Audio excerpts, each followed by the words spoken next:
What is going on, guys? In today's video I will show you the best crossbow and dagger build in Throne and Liberty. So in this guide I will give you a quick overview of the setup. Then I will explain what skills and upgrades should you focus on. Then as well we'll see what is the best gear and how to get it for both the mid game and the full end game. And then finally we'll go over the weapon masteries, stats, your skill rotations, and even what guardian should you use, so we would be able to get the highest damage possible and much more.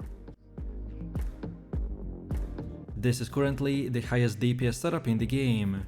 Because of your weapons we have extremely high damage, and if you use the right build, then you will consistently reach 20 stacks of thunderclouds, which will give us explosive damage, and you can activate this every few seconds. Crossbow and daggers are both unique weapons, because they are dual wielded. And what makes dual wielding so unique in this game is that for every attack you do with these weapons, there's a chance to get a double hit with their offhand. And on top of that, you can even increase the chance of this by using the selfless diffusion, which will increase our damage from 2 to 4 times. If you are looking for the best meta DPS build, then this is the one for you. So let's move over to the build, and first of all we have our skills. So for defensive skill we use the Black Blade, while for active skills we get the Inject Venom, Mother Nature Protest, Selfless Diffusion, Mortal Mark, Nimble Leap, Quick Fire, Mana Exchange, Knife Throwing, Fatal Stigma, Cleaving Moonlight, Brutal Incision, and Weak Point Shot.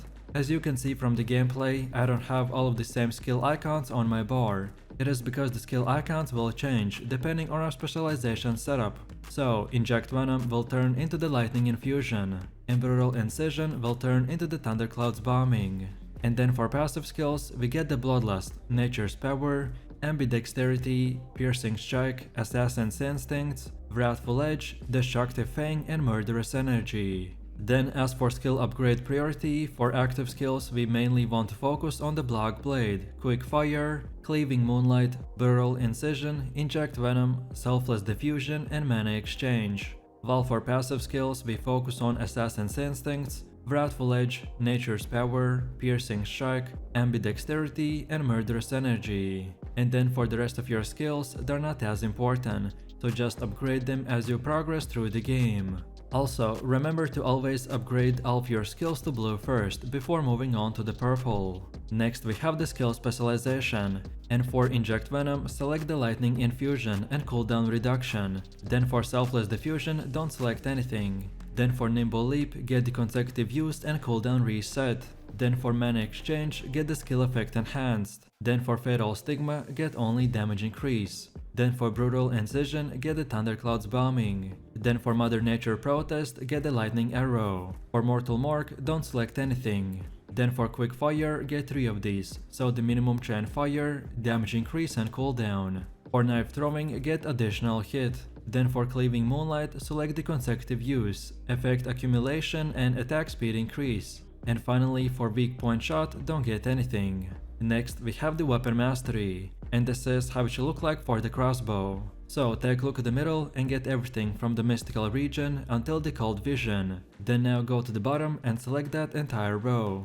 And then again, this is how it should look like for the dagger. So pretty much the same thing. In the middle start getting everything from the silent dash until the sorrowful silence. And then go to the bottom and get that entire row. Next let's take a look at our gear, and all of these items you can easily farm yourself. Which means that I specifically found items that only require for you to grind specific spots, and not use Auction House if you don't want to. And also, if you are looking for leveling or farming gear setup, then I recommend for you to watch my leveling guides, which are already up on the channel. So first off, we are using the Rex Chimaeru's crossbow, with traits like the hit chance, heavy attack chance, and added attack speed.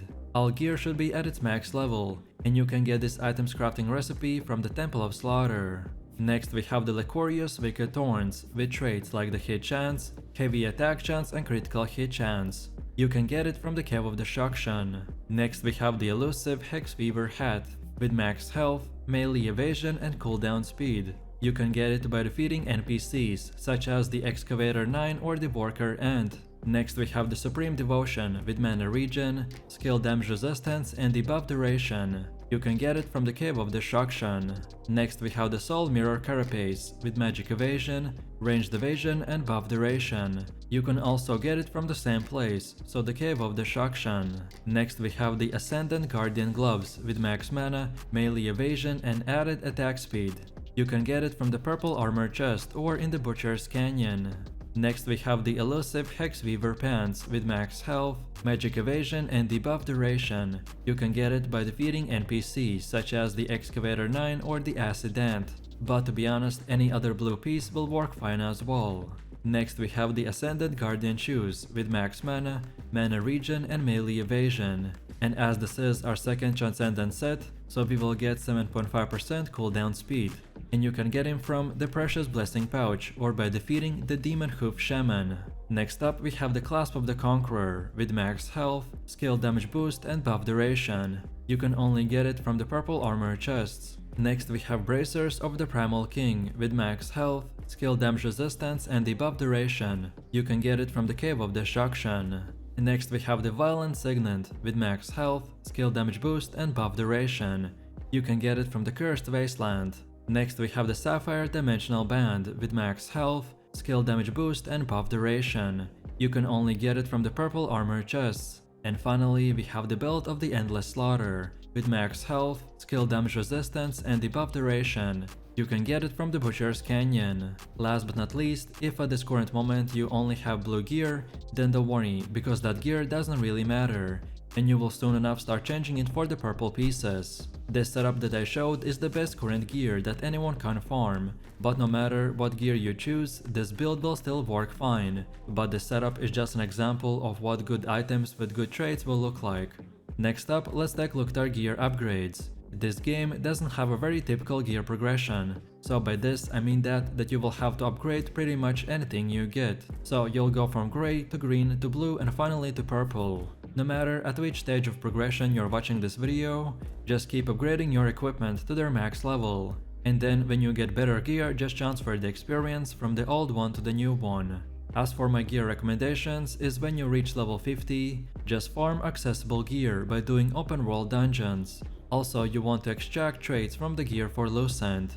On top of that, the gear that you don't use you will want to turn into the lithographs and then sell them on the auction house. And last but not least, for your traits just prioritize the ones that give you the highest damage. And don't forget that you can acquire new traits by using the trait Unlockstone, which you can get from the common trait Unlockstone bundle. Next up we have the stats, and depending on your gear you should adjust them accordingly. So the goal for the endgame is to reach 40 dexterity, 50 wisdom and 40 perception. Our build will focus on bonus damage, so it will be more consistent damage wise than any other setup, because we won't be relying on critical hits. For PVE you care mainly about maximum damage, so that's why we want to prioritize dexterity and perception, as they synergize very well with our high damage skills.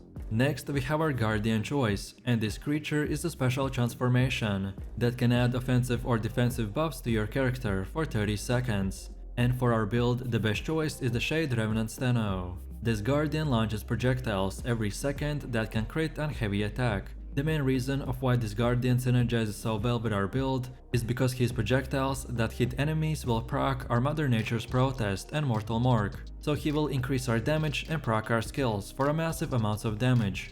And now finally we have come to the gameplay. So the highest damage rotation is to first of all use the Lightning Infusion, then Mother Nature Protest, then Fatal Stigma, then Mortal Mark, then Cleaving Moonlight, then Quick Fire, then Selfless Diffusion, then Thunderclouds Bombing for the first time, then the Knife Throwing, then Cleaving Moonlight again, and then finally the Thunderclouds Bombing again. And then from here we just rinse and repeat. So pretty much our main goal is to buff our damage and build up the Thunder stacks, so then we can use the Thunderclouds Bombing multiple times to do massive amounts of damage.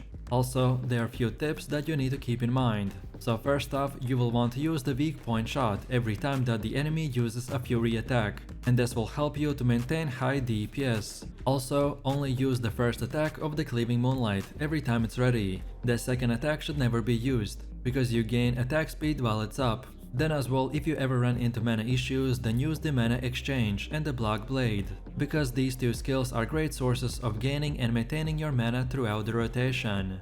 And then finally, remember that the dexterity is the main attribute of our build. Having high attack speed increases the animations of your skills, which will allow us to get more skills every second, thus increasing our DPS even further. And that's about it. So if you enjoyed this video, click like, subscribe and comment. If you're interested in more content, then check out my channel and I will see you in the next one. So take it easy, peace.